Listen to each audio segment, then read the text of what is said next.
What is up, guys? We are live. How's it going? Zach Ginn here. And in today's video, I'm going to be answering your wholesaling real estate questions. And really, I'm going to be answering the questions the gurus are going to refuse to ask and really answer. So I want to get some people on here. We are currently live, so this is really exciting. I'm going to go live for as long as you guys want me to. Honestly, I've done 5-6 hour lives before. I can do an hour. I can do as much as I can. I mean, it's Sunday, no football on today. So I'm here for you guys just to help you guys out in your real estate wholesaling business. So let's get some people going in. Remember, guys, if you have any questions about real estate wholesaling specifically, I'm here to help you out. I love to help people out. Let me know what market you're currently in real estate wholesaling, and I would love to actually see what I can do to help you guys out. Some really big things I can really say why I'm waiting for some people to hop on here is in real estate wholesaling, guys. Remember, if you're a beginner, this is more or less, I think, for beginners, but you can ask as many advanced questions as you want. But if you're beginning real estate wholesaling, I know you're watching this on YouTube and it's very confusing for you. You know, there's just so much information being thrown at you on YouTube, maybe on Facebook groups and things like that. And you're just like, wow, what do I do? There's just so much information everywhere. What should I do? So my best opinion is stick to a couple YouTube channels. You can watch all of them, but take the bits and pieces from them all. So what I would do is not create your own little mini course, but add a bunch of videos to a playlist for yourself. So go to Cash Buyers and find all the cash buyer videos possible, and then watch them all. And then learn cash buyers doing that. Have a marketing one. Learn all about marketing. Watch every YouTuber when they talk about SMS. Watch everyone when they talk about cold calling, bandit signs, direct mail, whatever you're trying to get into. Watch all the podcasts you have for that. And so don't specifically be obsessed with one type of YouTuber. I would obviously look at all my stuff. I mean, it's the best stuff out there. I'm a little biased, but look at every specific part of wholesaling and watch all the top guys and their opinions on that. And don't go specific off of one person. Use many others and see which one you can do. So dispositions, I'd watch 5 YouTube channels just on dispositions videos, and it'll help you guys out. So that's what I'd probably do. Remember, there's a lot of videos out there for YouTube. Make sure you're sticking to ones in 2021. Wholesaling is completely different than it was 5-6 years ago when you see these other YouTube videos from it. So I'd be very careful. So let's get some questions going on here. Lucan says, can we have advice for teens? Of course. Before we get into it, guys, remember, you need to smash that like button and subscribe, and also comment below your questions. Helps the YouTube algorithm so I can get as many people on here so I can help you make your first $100,000 in real estate wholesaling absolutely for free. That is all I want on this YouTube channel. So Lucan had a great question here. Can we have advice for teens? I'd love to give you advice for teens. So I started real estate wholesaling when I was a teenager at 17 years old, and I had about $300 in my bank account. So I feel like I'm pretty well versed to talk about real estate wholesaling as a teenager. Obviously, there's a difference between when you're over 18 years old versus when you're under it, but overall, they're still really good for wholesaling. So there's no age difference when it comes to real estate wholesaling. You guys, you need to remember that how old you are in real estate has no bearing on your success. There's guys out there that are 16, 17 that are killing it. There's people out there 50, 60 that are absolutely destroying it. You can do this business in every single type. Like whatever age you are, you can do it. I'm telling you. So when you're a teen, you're really going to have to be focusing a lot more on actually building that skill set needed, because you might not have a lot of time in your hands. You might be in high school. You might be in college. So you might have to be very efficient with your time. Or you might have a lot of time on your hands. And really, in my opinion, the best time to get in real estate wholesaling is when you're a teen, because you don't have responsibilities. The world is not on your shoulders yet. You don't have a lot of bills to pay, most likely. And if you're living with your parents' house, it's the perfect time to really learn that skill set and get going in that business so you can change your life. That's what happened to me. So I would say I would be focusing more on cold calling. When you're a teenager, I feel like that is still the best marketing strategy out there, because when you're cold calling, you're actually finding motivated sellers, first of all. Second of all, you're actually building your skill set talking to sellers all at the same time. and it's a free marketing source. That's why I'm the biggest fan of cold calling out there, because that's when I was 18 years old. That's how I actually built the biggest growth in my real estate wholesaling success. Was that one year where from Monday through Friday, all I would do was cold calling. Literally, that's all I did. So from 2 to 7 p.m., I was literally behind my dialer and I was just dialing and calling. And it was the biggest thing ever because I was just talking to sellers and getting so good at just talking to them over the phone. And it really translated very well when I actually met them in person or did my virtual wholesaling. So it was absolutely amazing. It absolutely changed my life getting into cold calling. And if I did that like SMS, don't think it would have been too well. So if you're a teenager, stick to a lot of the free lists. You probably don't have a lot of money, but you have a lot of time. And that is huge. So I would be utilizing that time to get free wholesaling lists, free skip tracing. It's all there. I know a bunch of gurus say you have to pay for skip tracing. No, you get skip tracing absolutely for free. So what I would say is get a government list. A government list can be something like a code violation. It could be probates. It could be the water shutoff list. I show you all in this channel actually how to pull all that information, but really, in my opinion, I think code violations are huge and probates. That would be what I'm focusing mostly as a teen. If you have a car, maybe some money for gas, I would be driving for dollars. That'd be probably my number one priority. And I would start cold calling that driving for dollars list, that code violation list, a bike for dollars, walk for dollars. I don't care. Get yourself out there and get leads. It's very important. Start calling. Probably shouldn't be buying. Like if you don't have the money, you shouldn't be buying a dialer. You should just be using like a Google Voice or something, do single line dialing until you get your first deal and you can invest in a dialer. That's my personal recommendation. So make sure we're all good here with the audio and everything. But that's what I'd be saying. Like right now in real estate wholesaling, I think cold calling is about to make a huge wave and a difference. Now, is it going to be like this forever? I don't know. Cold calling was huge in 2017 and it really sort of dive down because everyone was hot in SMS. Now, there's probably going to be a huge shift in what marketing is cool or hot with the influencers, but I don't think cold calling is ever going to die. And I think it's huge with the Trace Act. It's not going to really change much, especially if you're a teenager for real estate wholesaling. So I really wouldn't be affected too much on that one. So it's not the biggest deal in the world.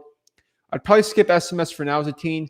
If you're looking to get an SMS, you're probably because you don't want to talk to sellers or you're nervous talking to them.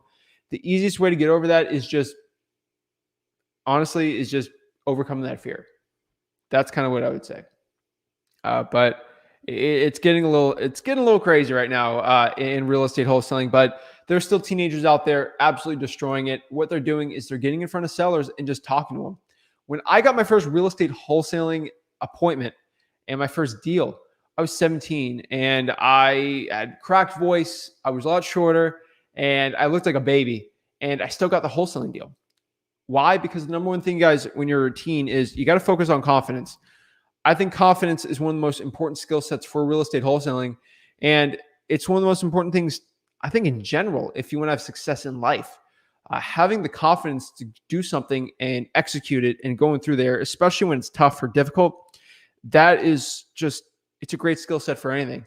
But having that in real estate and real estate wholesaling will just be one of the most important things you can honestly do. So I'd be focusing really, really deeply on building confidence, building that skill set. If you want to be building a skill set in your real estate wholesaling business, especially as a teen, I would say YouTube's probably the best place to go. Obviously, my Wholesaling Houses for Real Facebook group is the best out there. But overall, I would personally recommend that you watch and just become a sponge of information. Become a sponge of information for real estate wholesaling through YouTube. Watch every single video you can. Don't get into analysis paralysis, but overall, I think you do well. The biggest chance of you getting a deal is not how many YouTube videos you watch. It's how much confidence you have and the action you're going to take today to change your life for real estate wholesaling as a teen. Great question, Lucan. Ray Vlog Team says, how do you wholesale a house if a seller asks to use their attorney? You could still wholesale if they have an attorney. That's one of the coolest things about wholesaling and real estate in general is depending on your state. So if you're in New York, it's a tad different, but overall you should be fine on this one. So the seller asks for the attorney. I just think say, okay, fine. And honestly, if they ask, there's two things. So either the seller is asking you for an attorney to actually write up the contract, or they're actually asking for the attorney to look over your contract. If they're saying they have an attorney to look over the contract, about 50% of the time they're actually bluffing and they want to see if you're scared or not, which it's kind of worrying you here. So it might be working a little. So most of the time when a seller would ask me if an attorney can look over the contract I have, I said, sure. And they never look at it. And they usually don't have the money to even pay for an attorney to do this. So it's fine. So like I really wouldn't be too concerned over that. But yeah, attorneys, I mean, they're going to find something wrong because they're trying to get money off of you. Like, remember that. Attorneys are trying to find a problem with your contract so they can justify why you're spending $300 looking over a contract, which is insane. So make sure you know the key difference. If they're asking the seller to actually the attorney to write up the contract, just make sure you can still assign it. But yeah, it's still able to wholesale. Mr. Medina says, I've asked 2 gurus this. What are some things you can do to overcome the new wholesaling laws from Oklahoma and other states that you can't assign contracts? You have to buy the property first. Technically, yes, but you can do double closings and they'll protect you. So you got to find a title company that's okay with it, possibly get transactional funding, which is very easy if you actually have a wholesaling deal. Like if you show a funding guy that, hey, I have a contract here that I can assign this. I have a contract. No. If you're doing a double closing New Jersey would be different than Oklahoma here.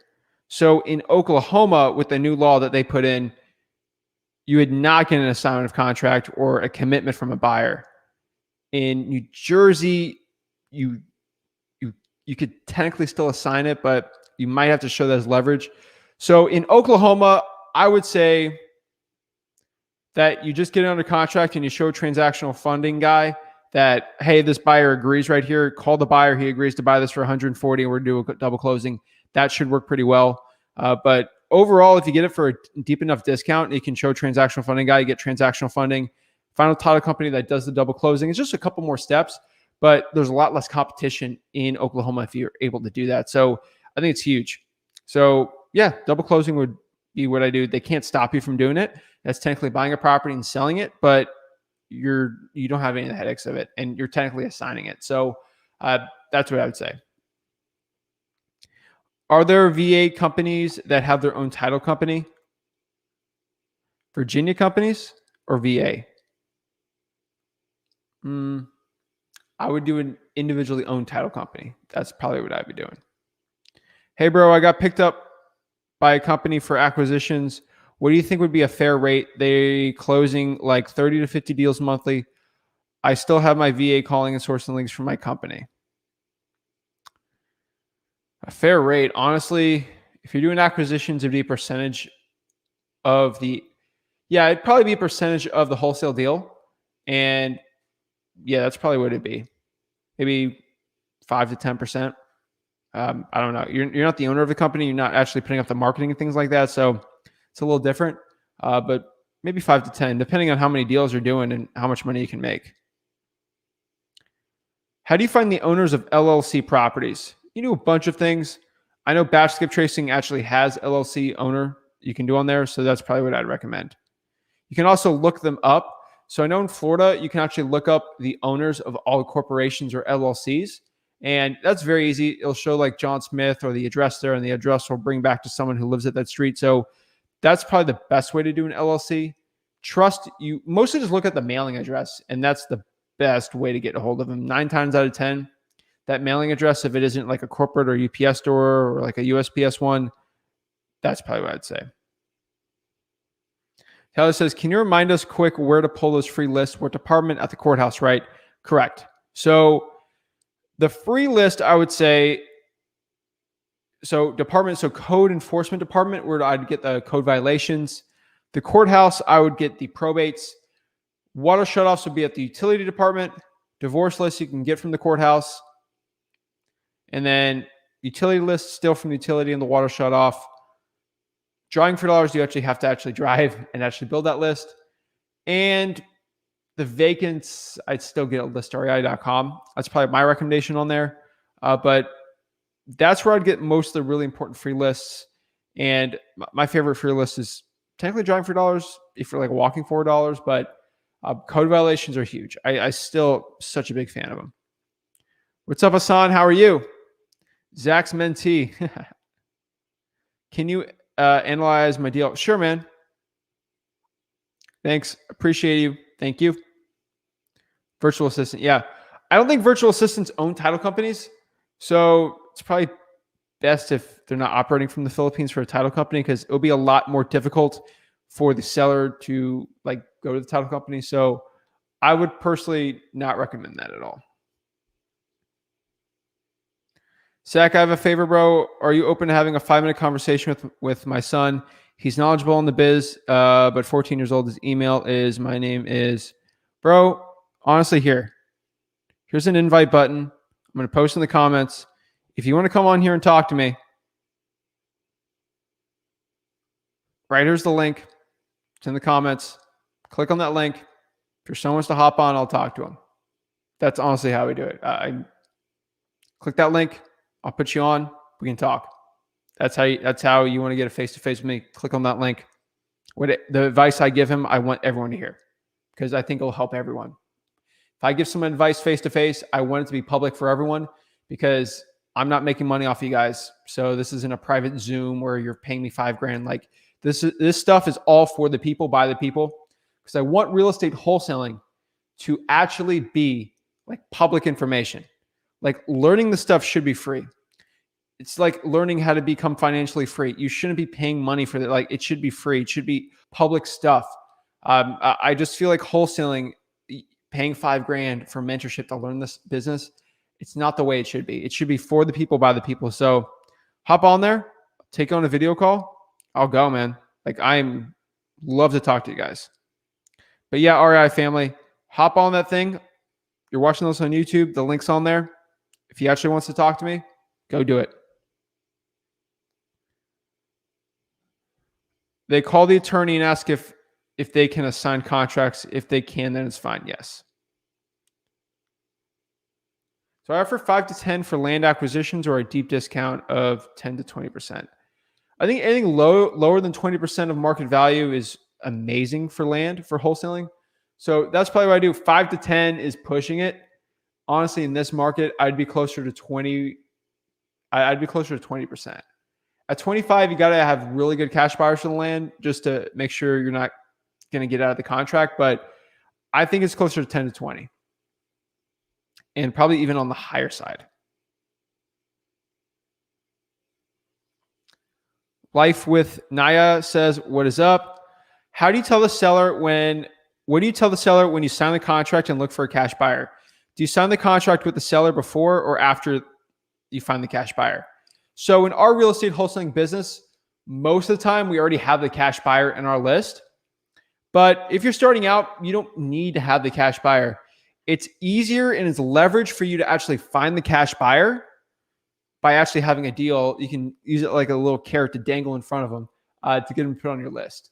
So one really cool trick I do is with like white bandit signs, especially when you're starting out. That's a huge one for me. I love bandit signs, and they're not the best anymore for actually finding sellers, but they're still amazing for cash buyers. So what I would do is, first of all, get the contract signed with the seller, make sure everything's good on that one.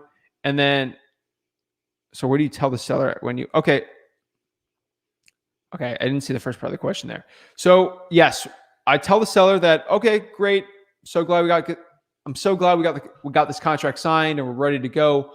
What most likely is going to happen is either me or my partner, or just me and my partner are going to walk through the property 1 or 2 times, really before we actually get the closing, just so we can confirm the condition and really see if there's any work that needs to be done. Is that something you're okay with? Boom. If it's vacant, it's okay. We put a lockbox so we can go through it and see the kind of work that needs to be done on the property and your partner. Remember, your cash buyer is your partner. You're not lying. Do not lie to your sellers. You don't lie to them. It's not a good way to do business. But my cash buyers are my partner, and I do partner on deals with them by actually selling them my deals. So specifically, we don't tell the cash buyer that. We don't tell the seller that. But overall, I just say, hey, me and my partner, we might go by. Might be him, might be me, might be both of us. And we're just going to look through the property. Is that something that's okay?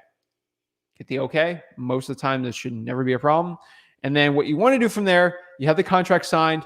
If you got earnest money, make sure it goes to the title company. Make sure the contract's at the title company.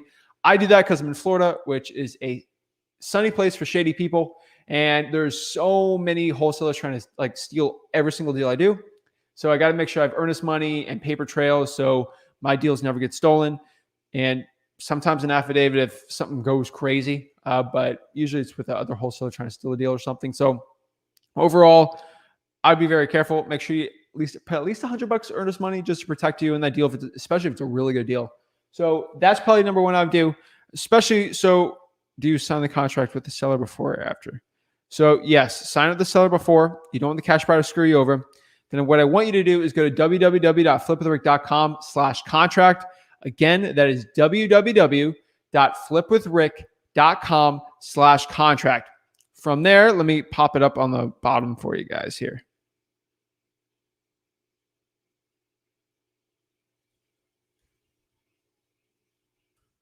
This is important, guys. All right. So www.flipwithrick.com/contract. That is my free wholesaling contract. That is the actual contract I use in my real estate wholesaling business and acquisitions. And it also comes with my assignment of contract, which honestly, I think in most like big gurus you could use their contract and honestly, it's going to be decent and you probably can't really go too wrong with it. So it's not bad. Now, the assignment of contract is different. This is stuff that I think is the best out there, especially on YouTube. My assignment of contract is the one that we've been using forever.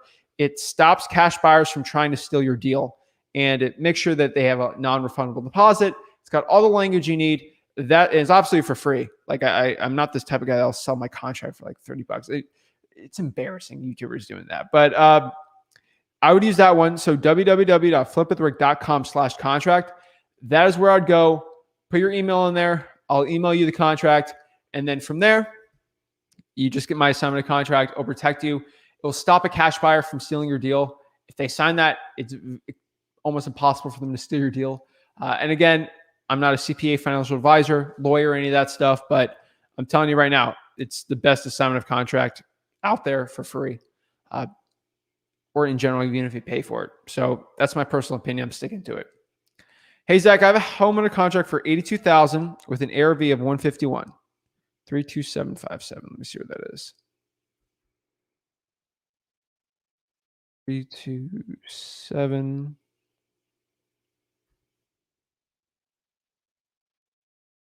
Okay, that is in Mount Dora. Sweet. I sent it out to multiple cash buyers, but no one responding. What am I doing wrong? Okay. Look this up.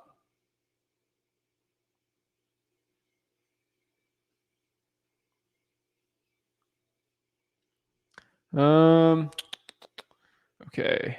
So if your ARV is $151,000, here's my biggest problem you have with me, JM. You're not telling me how much the actual repairs are on this property. I can't do my calculations unless I actually get the repairs. Because you want ARV minus repairs, and then we can sort of make a more or less how much of a discount you got and how good of a deal you have. Bro, you got to let me know the repair cost on it, and then I can get back to you and actually help you out. DeAndre says, should I get general liability insurance for my LLC in wholesaling? I say no. Use that money for your marketing. If you're wholesaling ethically and correctly, there shouldn't be a problem at all. Repairs are $25. So let's do the math really quick. So let's do the math together, guys. So $151,000 right here minus $25,000 in repair. It's $126K. I always say this. Most of the time when you guys are actually saying your numbers are wrong or whatever, your ARV is most likely inflated. That is most of the problems when it comes to these. So 126, let's say you're in Mount Dora. Say cash buyers are going to buy at 80%. So that means cash buyer most likely pay $100K for that house if your ARV is correct, which means you should make $18,800. Let's say $18,000. Or let's just say, let's say $18,000. You're going to make $18,000 on this. So what's going wrong? Your ARV most likely is wrong, but the issue is cash buyers aren't even responding. A good cash buyer, if your price is way too high, first of all, JM, you also got to let me know what cost what is the actual, excuse me, I drank a lot of water for this. What is the actual price you're actually trying to sell this one for? Because that's probably, if you're trying to sell this thing for like 120, you're way off. Like cash buyer max, I showed you basically at 100. So if you're trying to sell this at 120, you're probably getting ghosted because that's way too high. You also want to leave some discount for the actual cash buyer, so they'll use you more than once. So that's probably what I would say. But yeah, I'm just trying to do the math here. So if the cash buyer isn't responding to you, most likely it's because your price is too high, your ARV is too high, your marketing method of actually getting in touch with the cash buyer is probably not good.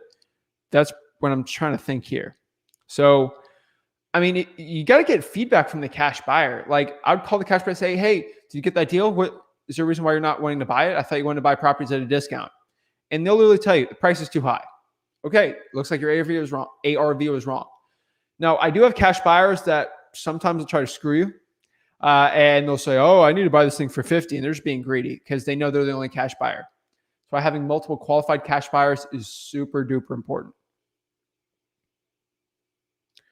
JM says, I'm trying to sell for 84. Yeah, your ARV is way too high, most likely. That's probably what I'm thinking. Let me know what feedback you're getting from cash buyers. But honestly, man, I appreciate it, JM. Most likely, I would say here is I would call the cash buyer again and ask them why they're not trying to buy this property if it's at a discount. They'll usually tell you the price is too high, or they'll actually give you some feedback on it at what price works for them. You might need to get a reduction, but it's all good, man. So 2361 Lane Decanter. All right, we'll look it up. All right. So let me try to share my screen here.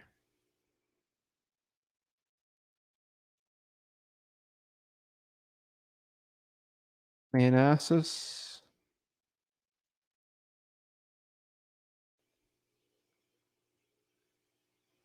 So I like to use Redfin for free comps.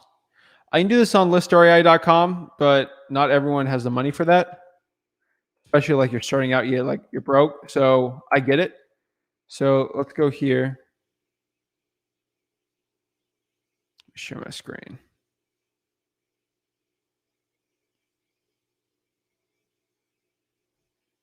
Let it load up here, but I'm currently doing comps on this property, so we're going to see.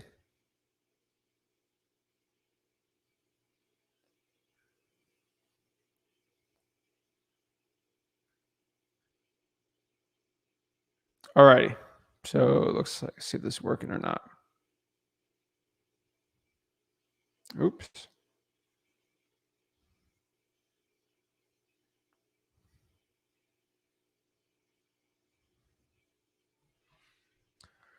All righty. So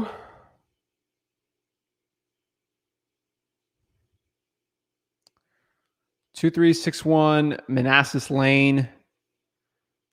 It's a 3.2, 1,500 square feet.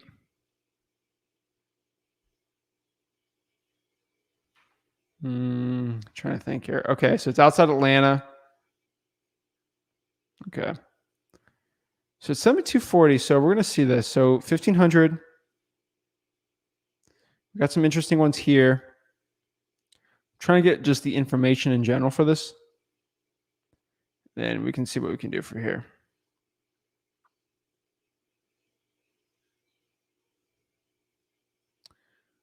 So 3.2, 1,500 square feet. So it looks like there's a 4.3 here, 1,500 square feet. Different build, 235. So that possibly could be a comp. Looks like it's pretty close right here. It's decent. 189. Trying to find 1,500 comps. 235 seems a little high. So let's click that. And let's see if that property's like in good condition or not.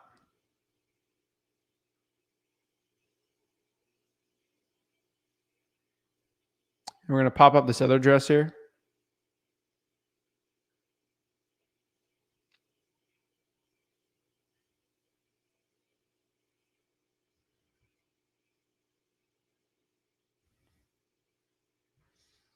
Alrighty. So 4, 2.5. Yeah, it's an extra bedroom. It's probably not the best comp. So that's going for 149 a square foot. Let's see if it's the condition. You might not even get pictures of this. Yeah, we're probably not going to get pictures of this one. So let me actually look up the pictures on the internet really quick. On this Elkhorn Drive property. And we'll get back over here.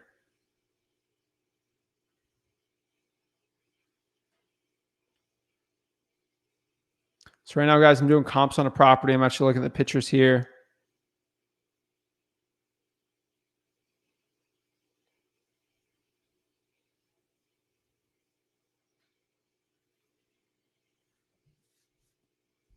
Should see what you got here. So I'm looking at the pictures here from Zillow.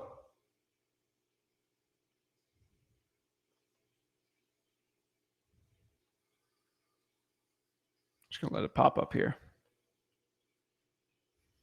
Yeah, that's pretty good. So that's 149 a square foot. Let's go back here and look.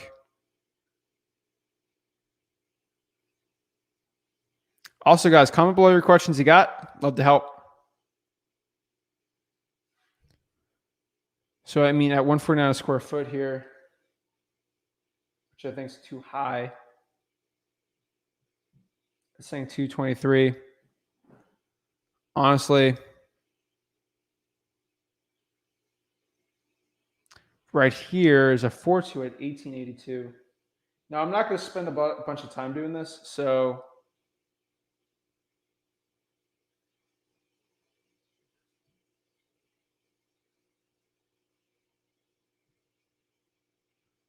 $18.22. That came at 93 a square foot. Let's see what C is. It's pretty decent, but not. I need a 3.2 comp. 4.2.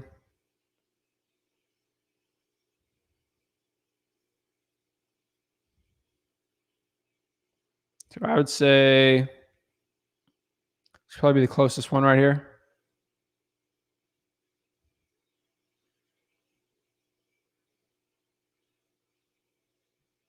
About 103 a square foot. I would say really quick numbers, 155. The ARV or 154. And I got to verify the numbers and look at all this, but that's probably what I'd be doing. Sweet, sweet, sweet. Thanks, guys. What's up? Love it. For the people, by the people. That's what it's all about. Let's see. Yes, I could definitely use that. Awesome. How do you get a key for a property wholesaling virtually? So there's a lot of ways you can actually do that. My personal opinion, to get a key, I would say get it mailed to you. You can also have the actual seller put a lockbox on there for you. Most likely what you want to do is put like key under like the mat or something. Have someone like a boots on the ground, run up, get a lockbox, put it on there so you can bring your cash buyers through that virtually. A little more work, but again, you're virtually wholesaling, so not really the biggest deal in the world. So I would say that's my favorite way to do it.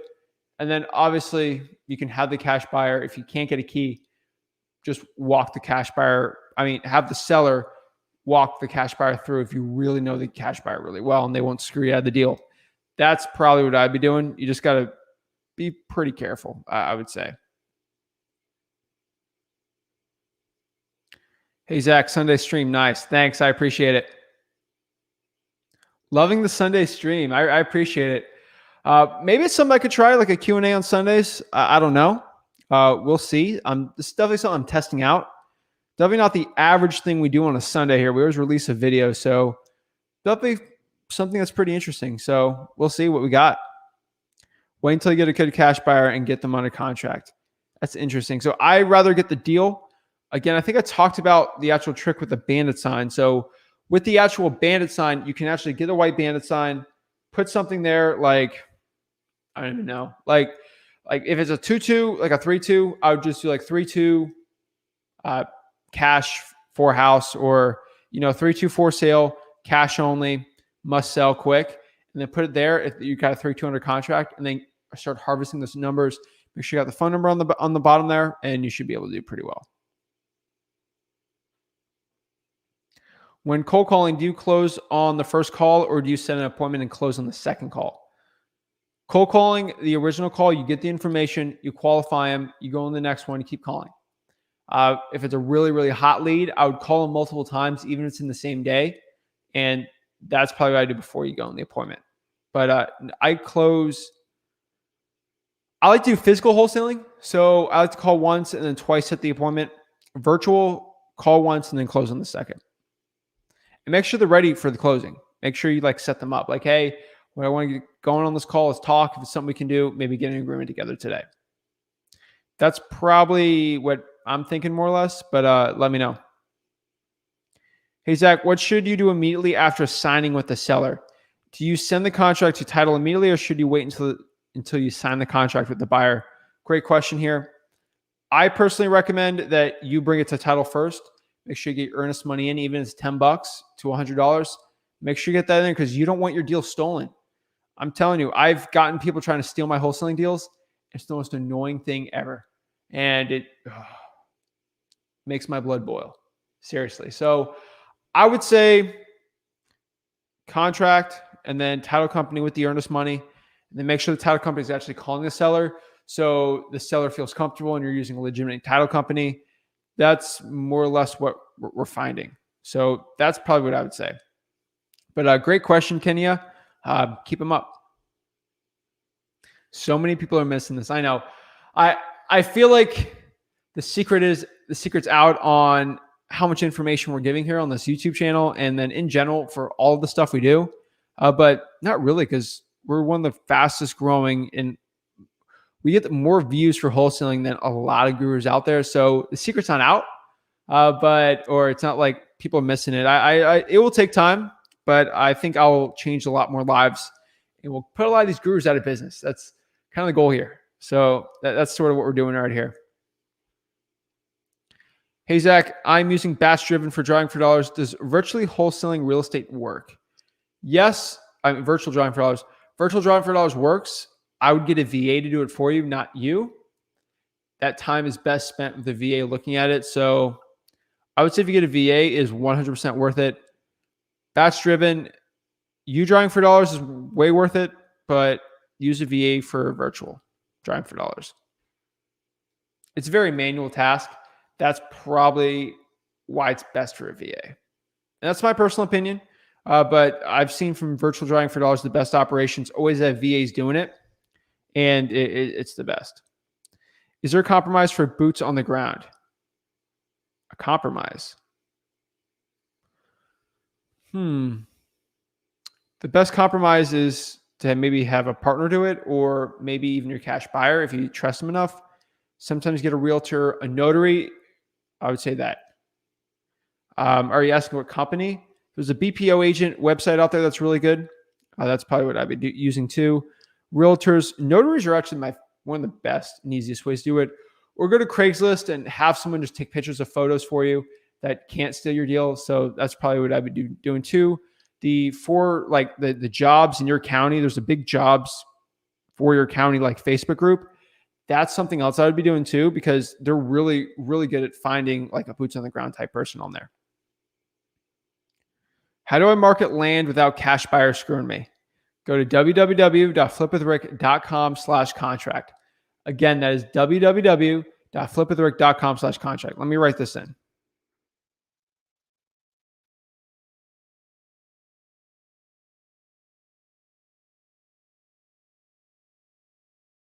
This is it. www.flipwithrick.com/contract. That will help make sure you don't get screwed. So Your question here is, how do I market land without a cash buyer screwing me? Great question. The way to actually do this, might get in trouble here, but is trust. I would say you need trust, but you can't trust anyone. Trust but verify. So you're not going to stop a cash buyer from trying to screw you. Cash buyers are always going to try to screw you. It's just the name of the game. Now, with you knowing this information, what are you going to do? Personally,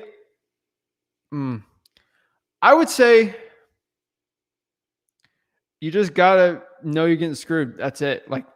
That's what I'd say. If you go to www.flipitwork.com/contract, that assignment of contract, if you get it locked up with the seller, will stop you from getting screwed on that deal. That's probably what I would say. Just go to www.flipitwork.com/contract.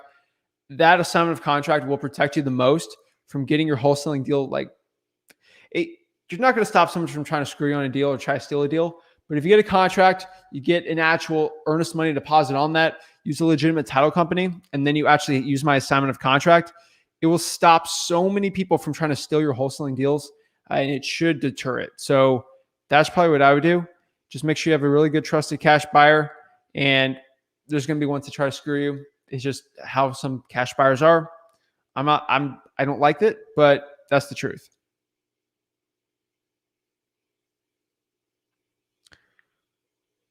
And also for land, remember that you do want the cash buyer beforehand. So you want to make sure that they're trusting enough for you. So that's kind of what I'm thinking here. How to figure offer price and what is estimated price on PropStream. So my offer is, I do the method. So my method is very weird. But it's the one that works, and a lot of people are doing it because the MAO formula right now is just not working, especially in real estate wholesaling. So my method's very different. So let's say the property ARV is $100K. Okay. The after repair value is $100,000. Now, if it's $100,000 ARV, what I would do is I would minus off the repairs. So let's say it needs $25K in repairs. That's ARV minus repairs is $75,000.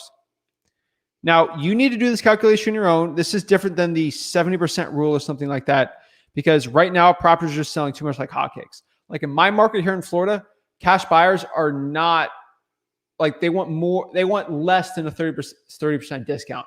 What do I mean by that? That means if it's a $100,000 price, they want 70% of that. So that would be that rule. So they'd buy it at $70K. And that's not the truth anymore. Cash buyers, the market's so hot that they're actually willing to pay more. So you can even get less of a discount. So my market, my cash buyers are paying 10 to 15% off the actual market value off of it, because it is so hard to find a good deal here because everyone's bidding everyone up, especially in Florida, because everyone's coming from California and New York. So it's actually changing the way that I'm wholesaling my real estate. So you got $75K here. So remember, guys, $100,000 minus $25,000 in repairs. So we're at $75,000. And then I'm at 15% because I have really good cash buyers.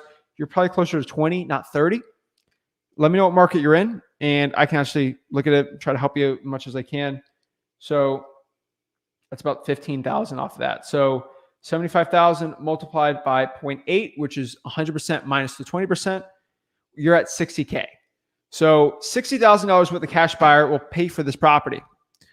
So we do the comps in the ARV with listrei.com. That's what I do. So that's probably what I would say. But currently right now at $60,000, you know, when you're talking to a seller that your cash buyer will pay $60,000 for it, which is awesome, right? That's great. It's what we want. Now, we know at 60K, we want to make at least a couple grand on a wholesale deal. I like to make 10, 15, 20K, but at 60K, it's a low price point, so it's harder. Let's say you just want to make 10 off of it. Then you know you're negotiating with the seller that you need to get this thing under contract for $50,000, which is pretty good, right? So at $50,000 is what we want to get under contract for. So I'm going to offer them like 30K. See what happens. Make sure you get it pretty good. You could offer 40 and they're at like 50. We meet in the middle and we get it 45. So at 45 minus the 60, make 15. So $15,000. Boom. That's awesome, right? So that's the average, especially in that price point, like wholesale fee wise. So it's pretty good. I don't think you can go wrong doing that. I think it's one of the best ones out there. So that's what I would say. So zip and address kind of thing. Yes, I think if you do, have a piece of land in this zip code, it should do very well, but you want to get trusted. So most of the time for land, we actually have the cash buyer lined up before we even get the contract. Opposite of wholesaling real estate or actual single family properties where we usually get the deal and then we find the cash buyer. We build the cash buyers first. We do the reverse wholesaling where we find the cash buyer for the land and then we get under contract, do the marketing for the motivated seller. That gives us the best chance possible to get a deal. Let me get some water really quick. Got my gallon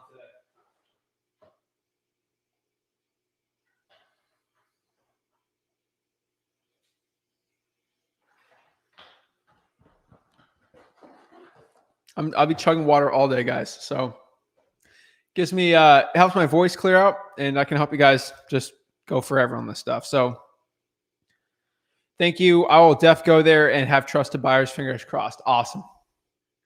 But yeah, I think trusted buyers are really important. And if you find people that are actually buying land from other wholesalers, it will help you out a lot. I promise you guys. Like in wholesaling real estate, trust is everything. And the cool part about real estate is if you screw a wholesaler out, that wholesaler will tell everyone how bad that cash buyer is. So if you're in a really small network, especially like most cities, there's still not a lot of wholesalers out there. So relative to like the population. So I would say if you have a bad cash buyer, make sure they're reputable, see how much land they've bought in the past. That's why I personally recommend you go and your cash buyers for land when you seek them out. They should be people that have already bought land before. So if you go to listrei.com, listrei.com, from there, you guys should go to cash sales of vacant land and then go after those people for your cash buyers because they already have a proven track record of buying land for cash. And they're most likely will do it again and not try to screw you because they want more discounted land. So that will probably keep you the most protected. Now, if you go after like a 20-year-old kid that says they'll buy land and you just assign it to them and they try to JV it and screw you, that's your fault. You need to do the verification. How many properties and how much land have you bought in the past 12 months? Look it up. It all should be public information. Have you worked with wholesalers before? They have. Great. Talk to those wholesalers that they've wholesaled with and say, hey, that cash buyer was it a good transaction? Did you try to screw you? No. Perfect. There shouldn't be any excuse for a cash buyer screwing you out of a land deal if you do all the vetting and important processes of actually learning what to do. That would probably be my personal recommendation there. We're on, Zach. Sweet. You're not on here, so I don't think you clicked the link. I'll put the link back on here. Go on YouTube on the streamer thing right here. Pop it up.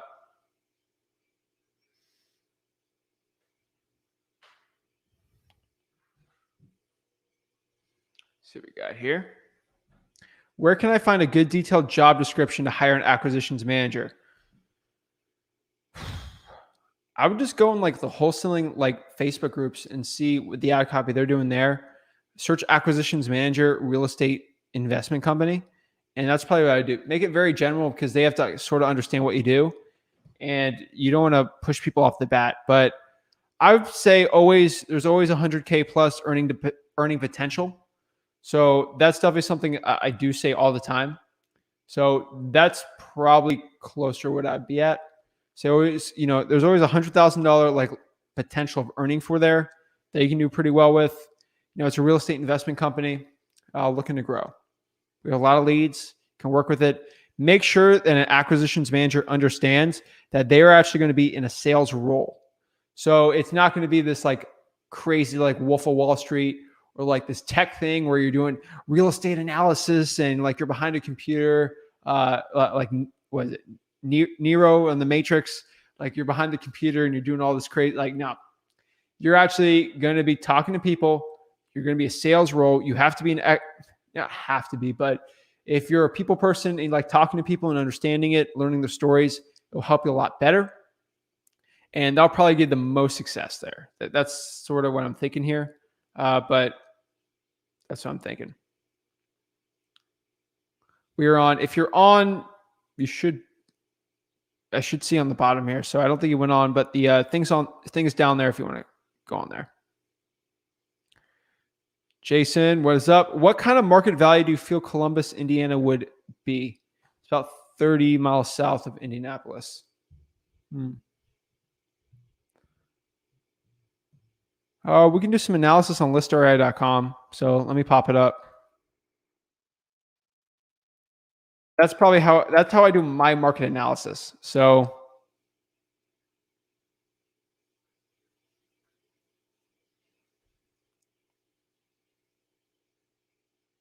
let's see here.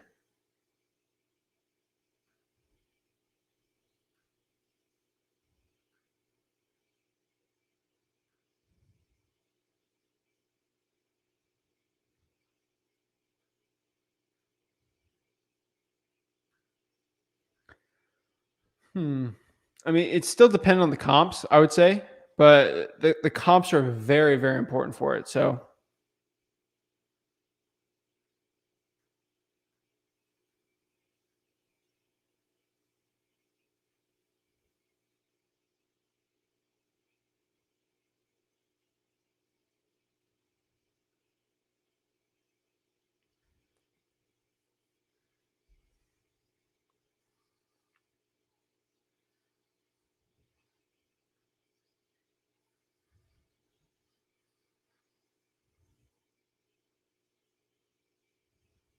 So is it Columbus, Indiana? All right.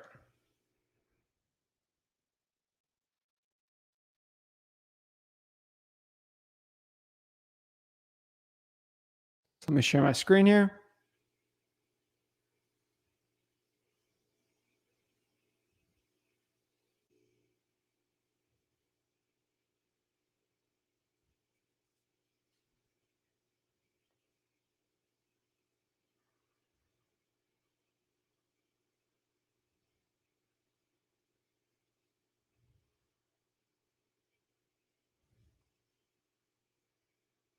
So I think you guys can see my screen here. So I'm on listarea.com right now. So what I'll do here is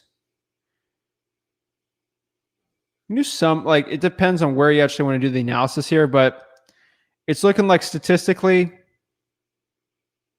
they're about 131 a square foot. Average days on market's actually climbs pretty far from 4 to 5, but that's days on the market. I mean, that's some statistics. We can pop more up for you. But, I mean, the market trend, that's what they're saying. Average list is 319, 121 a square foot. Is that right? See, that says 131 for May. So it's definitely pushing hard. Definitely above that 121. But days on market's 171. Seems really high. And the list price and the sales price looks a little different here.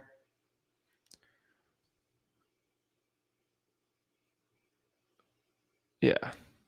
Okay. So inventory, obviously. So days in the market changed, but I guess 300. So you definitely want to be below that. That's kind of what I'm thinking here. Oops. So we can do heat map, MLS status, price growth, do all this stuff. So I mean, we can honestly get as fancy as you want. Seems like an interesting market, though.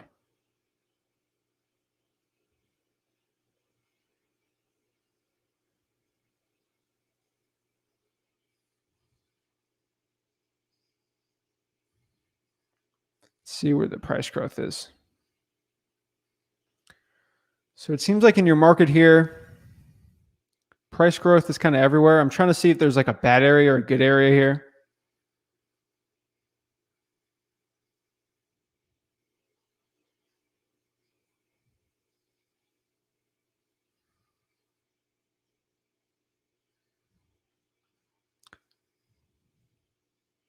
So these are the depressed areas and these are the nicer ones over here. So that's kind of the analysis I would give. I'd probably be below 250 if I would probably look there for wholesaling.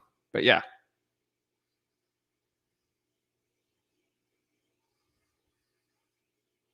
Hello?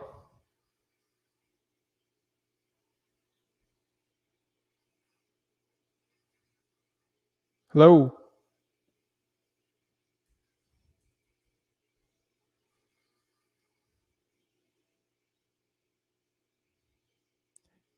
Hey, man, can you hear me?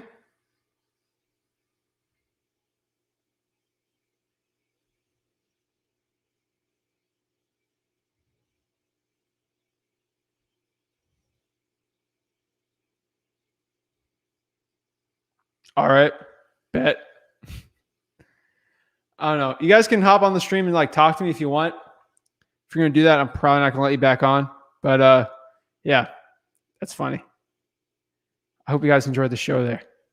What's the best list most likely to deal from cold calling? Probates would be statistically the best chance of getting a deal, I would say. But hold on. Hello?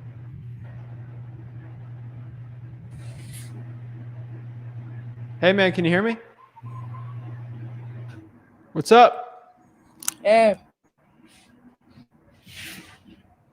I have a question. Yeah, man. What's your name? What should I focus on to get my first deal? Yeah, what's your name, man? My name is Ibrahim Ashitali. All right, nice to meet you. H2. So what you should do? Where do you live? What market? I really don't know. I just study it. Just Okay. look. Do you know what city you live in? So what? Like what city are you in? What state? City. All right, he hopped off again, so I'm not going to do that. What's the best list most likely to get a deal from cold calling? So code violations I really like. They're good for that. Personally, I would avoid credit card debt list. Water shutoff no, I wouldn't do water shutoff right now. So yeah, I would say code violations, vacants right now, and then high equity if you have a large volume, and then drawing for dollars. The best likely list to get a deal is drawing for dollars still. Hello? Hello? Hey, so what city are you in? What city? City. I'm in Farmville, NC. All right. Tennessee. Okay, that's a great market. Okay, so you should focus honestly on watching as much content as you can about wholesaling. And I think once you get a good grasp of the whole process, I think you should start working on getting a list and calling that list with like a Google Voice number. That would be my number one recommendation. Okay. So do you have any other questions? I mean, that's probably what I do. I mean, it seems easy, but there's a lot of processes you got to get through there. But really, you should just be absorbing as much free content as you can. And I think it will help you build that knowledge of what you need to do. And then when you're ready to go and getting that deal, I think you'll have all the tools you need to make your first couple grand or first 10,000 in wholesaling. Okay. Sweet, man. Do you have any other questions? No. All right. No problem, man. You can also direct message me on Instagram or Facebook. I'd love to talk to you and see if there's anything else I can do to help you out. All right, sweet. Lucan says, how do you know what the ARV is? Do you ask the seller what's wrong with the house and estimate how much money it will cost to fix? How do you know what the ARV is? I usually look at comps. That's how I'm finding it. Yeah, no, I actually go to the property and see how much like repairs kind of be needed done for it. So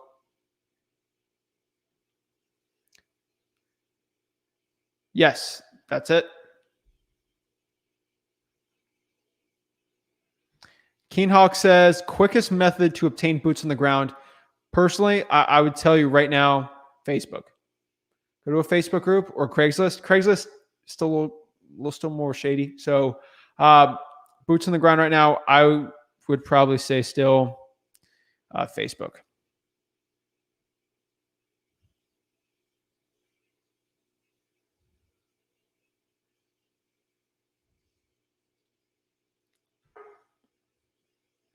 Which would you recommend to pull list, prop stream or batch leads? I would prefer prop stream right now. Batch leads is great. I've just been using prop stream for so long, and they come with a drawing for dollars up. So that's what I'd say. I still use all my SMS, my skip tracing, and my actual dialer all through batch. So batch is amazing.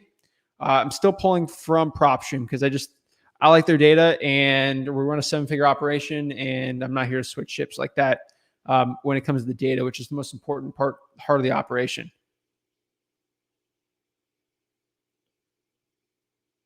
Hello? Ahmed? What's up, Zach? Hey, am I saying that right? Yeah, it's Ahmad. Ahmad, how are you? Yeah, Ahmad. I'm good. How are you? I'm doing great, man. I'm blessed. You see me? Yeah, I can see you. What's up? Doing great.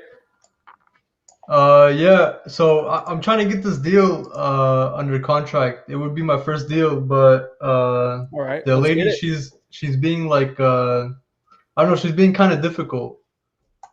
Okay. So she's a distressed owner. She's trying to get rid of it because she's moving to Florida. I'm in Atlanta right now, but she's asking for way too much. And I went back there today, and she was like, "Okay, send me your new deal or your new offer, and I'll see how it goes." Is there a way I can share my screen so I can show you? I don't think so. No. If you want to direct message me in like screenshot or something. I just want to show you like the prop stream view of Just give me it. the stats. I don't think you can share on this. Okay, so it's in Atlanta. So on prop stream it's saying the where's estimated Atlanta? value is like Atlanta. Where in Atlanta? Atlanta? Atlanta, Georgia. Oh, okay. Yeah. So its estimated worth is like 242K. Okay. And initially we got it under contract for 225, and I think you'll need around like 40K in repairs. So I tried putting it out on Craigslist and Facebook. I haven't had any feedback from any cash buyers. I don't know if it's high, if I got it too high. Yeah. But I don't know, near it there's like this neighborhood, like houses like in the 300s and up, 400s and up. But I don't know what the ARV would be. Okay. So you said like 240, and is like the ARV. What is the repairs on it? I mean, repairs, it would be like the whole kitchen would need to be redone. Flooring in the living room and hallway. Actually, not the hallway. And the bathroom, it needs all new doors all over the house. And then it needs some like touch up. I mean, the roof is new, but it needs some touch up in the like roof on the sides. And then what else? The wall in the living room, like the whole wall is like, it just needs to be like updated, kind of. But that's basically it. Okay. So And then a little bit of the driveway, like it needs to be leveled. Okay. Yeah. So I'm just doing some quick math here. Right? You definitely need a better price on this, man. Yeah. So 240. I mean, I'm just going to do my math. I'm guessing it needs 25 to 30. Just from what you're saying. Let's say 25. And then you're going to have to at least sell this for at least 20% discount. Yeah. So multiply that by 80%. You're at 172 is what a cash buyer is going to pay it for. Most likely. Okay. So she just wants too much. Yeah. Is there have you asked her why she doesn't list it with a realtor?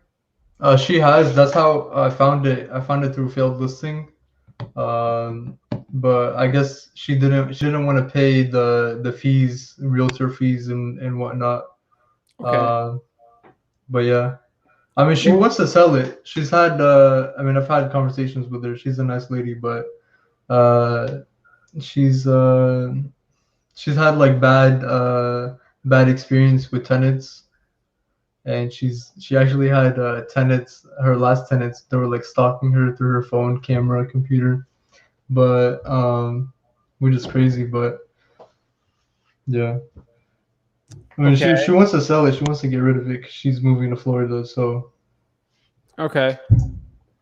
What was the property listed for? it was listed for $250. And what did you get in the contract for? $225. Yeah, it's not enough of a discount. Yeah. I mean, yeah. I mean, I already told her like, because I sent her a termination contract because I was like, no, this price isn't gonna work for us. Because I had a 10-day walkthrough. Yeah. Whatever, and then I told her, yeah, it needs all this, and my calculated repair estimate is like 40, 50 to get it up to date and everything, so I can make profit. And then she was like, okay, the lowest, I mean, I won't go below like 220. She said after getting it under contract for 225. Yeah, that's not ideal. So yeah. Yeah, So I'm maybe sorry. just walk away from it. I would make sure. Yeah, I mean, if you have earnest money, go get it, and then make sure No, you I put a didn't. written notice. She wanted 3K earnest money, and I didn't even have any. She wanted 3K earnest money, and and then like under my contract, like I didn't mention anything about earnest money, so I don't know. She was like, you did the right thing there. yeah. I guess. Go ahead. Go ahead. No, you go ahead. Did you ask any of your cash buyers, like, what did they say when you try to sell it to them? I haven't called the ones that I have on my list. I was gonna get to that today, but I haven't gotten to it. But no one has reached out to me from Craigslist and Facebook where I put it. Weird. You should get a lot. Maybe I put it way too high. Did you do Facebook? I did Facebook, yeah. I did Facebook groups. Did you do Facebook Marketplace? No, not Facebook. No. Go do it. Facebook Marketplace. Yep, you'll get a lot. What do you think I should list it for? It doesn't matter. You're just trying to find cash buyers at this point. Yeah. It's not going to be a deal. Yeah. I'd use that as trade bait right now. Why is technically have it on contract for find a cash buyer? Yeah. Okay. And just give me the address. Honestly, just once you get out of contract, ask the cash buyer what price they'll pay for that house, and you'll probably be closer to that 170. Just so you can confirm. Okay. All right, man. Appreciate it, Zach. Appreciate it, man. Thank you. Hey, quick question. Yeah. Did you ever make it a state in wrestling? For states? Yeah. You made it states, right? Or no? I stopped no, not for states, because my senior year, I had 3 state placers in my region. Wow. So it was way too hard. 3 state placers, 1 state champ, and then 2 other state placers, all in my region. Wow. So, a little too hard for me. Yeah, that bracket. I was a match away my junior year. Dude, I didn't wrestle my senior year because I wanted to take a break. I didn't want to, focus on wrestling. But junior year, I had an easy bracket in states, but I missed the bus, and I missed it. Man. That's it. I literally did not care about wrestling my senior year. Yeah. It was my fault. I was making so much money. I stopped caring. Yeah. I was pretty good, even though I stopped caring. So, yeah, man. Yeah. That's a good question. I like it. All right, man. Zach, stay safe. You too, man. Thanks. Have a good one. Bye. Thanks. All righty. That was a great question. I know some properties, they don't show mortgage information and such. I assume it's county regulated. Yeah, so it's county because I can actually see it from my Florida stuff. Zach, I'm trying to find who owns a property where the owner and the wife passed away. Kids say don't know. Property must show owner passed as a homeowner. Go to the property appraiser and then look at the clerk of the court and go to public records and search the names and see who's on the deed. Thanks, Jason. If I was ever on the market to find the agent and call if I was ever, yes.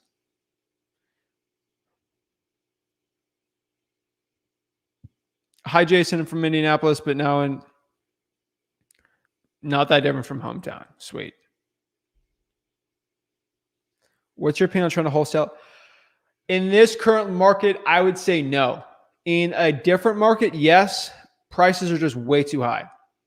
That's what I'm telling you right now. So I would probably be less interested in that side. It's just harder. Like people are just buying so crazy on the MLS. It's a lot harder to wholesale on the MLS. Now, when the market's bad, you can definitely do it. And in this YouTube channel, I'll show you actually how to do it. So don't worry. I'm in an attorney state.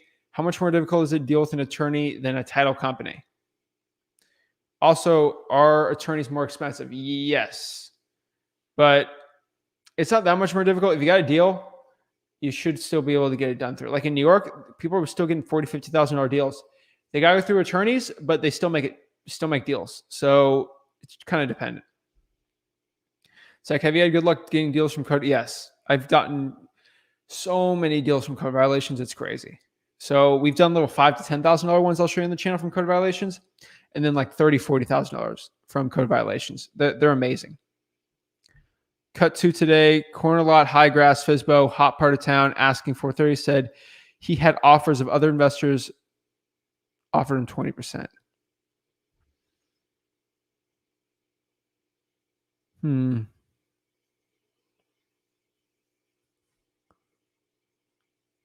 Offered him 20% off of that, or like were investors offering him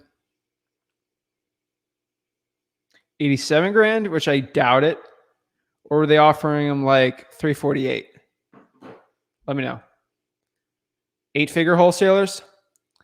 There's guys who do 8 figures in wholesale fees, but their profits are not 8 figures, I promise you. Yo, Zach, I have about 8 land deals. I need help in Jersey City. My cold caller really built me a pipeline out there pretty quick. Sweet. If you need help selling them, I would start cold calling cash sales. What's the question you need help with, JJ? Let me know. That's sweet, though.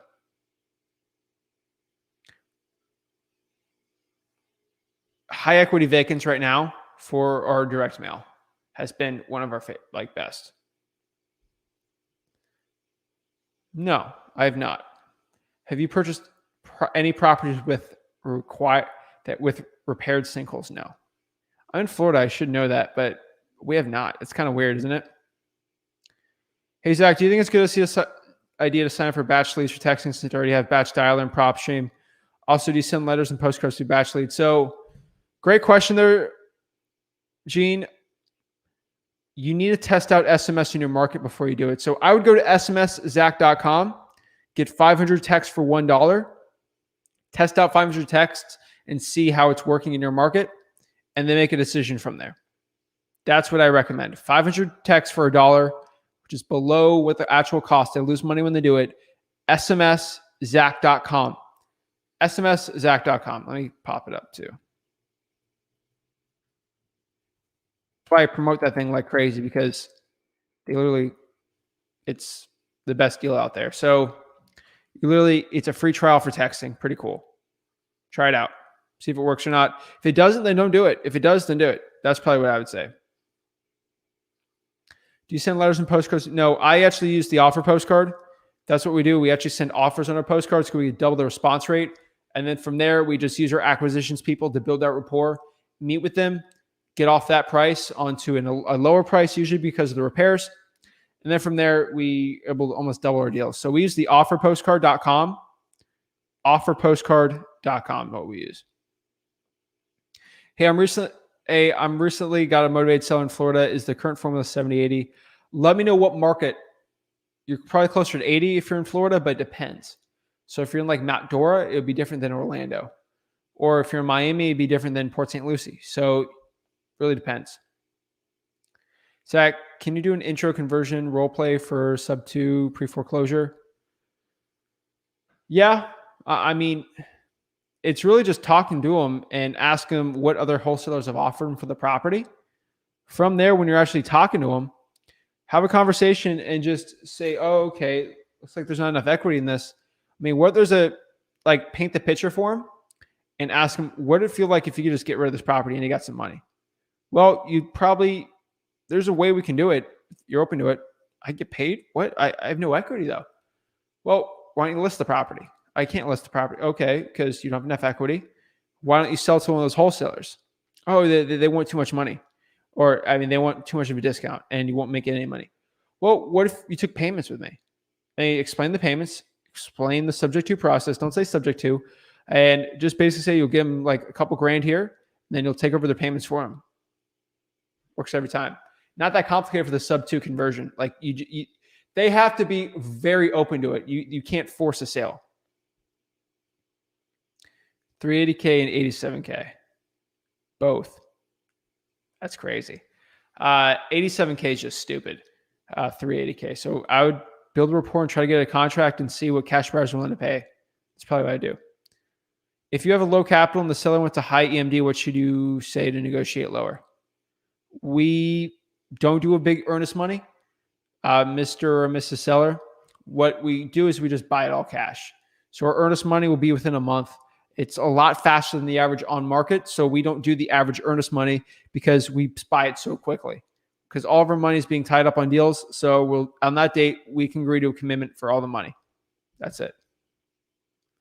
I mean, do you know wholesalers who make 8 figures a year? Sorry.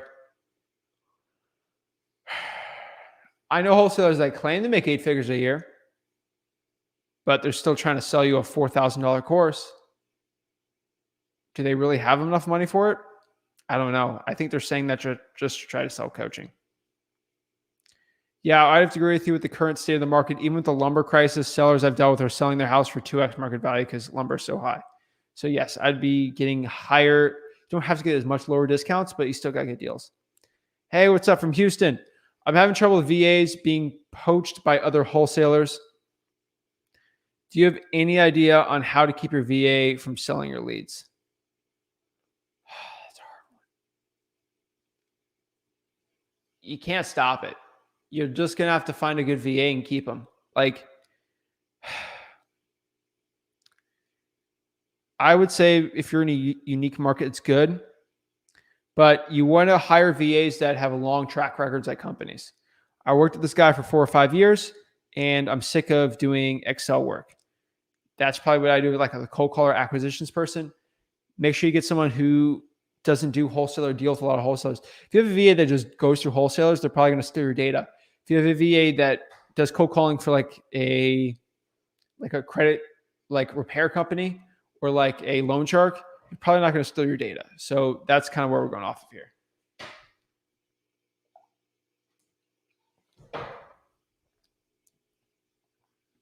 Citrus County, I'm in Memphis, just above Tampa. Yeah, you're probably closer to 75, 80.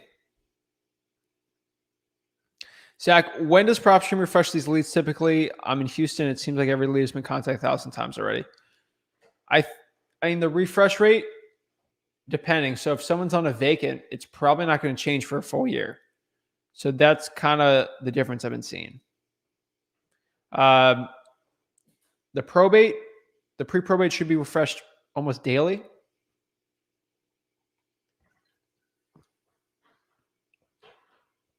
And I would say, let me think here.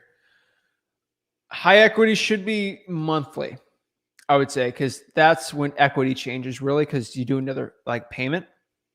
So I would say monthly most likely. And high equity doesn't change that much. Like the payments change. You're going off a percentage. So yeah, it's a formula. Okay, sounds good. Thank you so much. Thank you. I really appreciate it. Hey, Zach, I'm trying to get started in wholesaling. I'm currently in Miami, but I'm thinking about virtually wholesaling in tech. Amazing market. Miami's tough. I would do it. Go in. I would find a boots on the ground or find someone that would do driving for dollars and partner up with them, another wholesaler. I would do SMS marketing, and I would cold call like crazy there. Cold calling high equity in that market would probably do very well. But that's kind of what I'm thinking. Great market though. I know a lot of guys and gals doing really well over there. So that's it, guys. So that is today. That is my Sunday live stream. Wrapping it up here. Pretty exciting. Let me know what you guys like. If you guys want, I can do live streams later. So I can start at like 7 or 8 and then have them go a little further. Let me know what you guys think. But this is the questions gurus don't answer. And I think I did a pretty good job there. So make sure you guys go to Wholesaling Houses for Real. Make sure you guys go to offerpostcard.com if you're interested in direct mail. That is my free ad copy I give out in the algorithm that we got there. We just give offers on postcards. That's the one we use because I've gotten too many messages on what my ad copy looks like. So I just give it out for free. That's it, guys. Tuesday, we'll have another live stream. I'll probably be cold calling live. That'll be a really fun one. And Wednesday, we got a podcast. Thursday, we're going to do another awesome live. And then obviously Friday, we have more lives. Monday, we have a really cool video with Rick. So it'll be a really exciting one. So he's going to talk about stopping foreclosure with your sellers, helping people out. So that's the goal here. That's why we get into real estate wholesaling, to help people out. So I really appreciate you guys. Got any value of this? Remember, smash that like button and subscribe. I'd really appreciate it. And also, again, thank you guys so much just for the support here on this channel. It means everything to me. You guys are awesome. Stay blessed.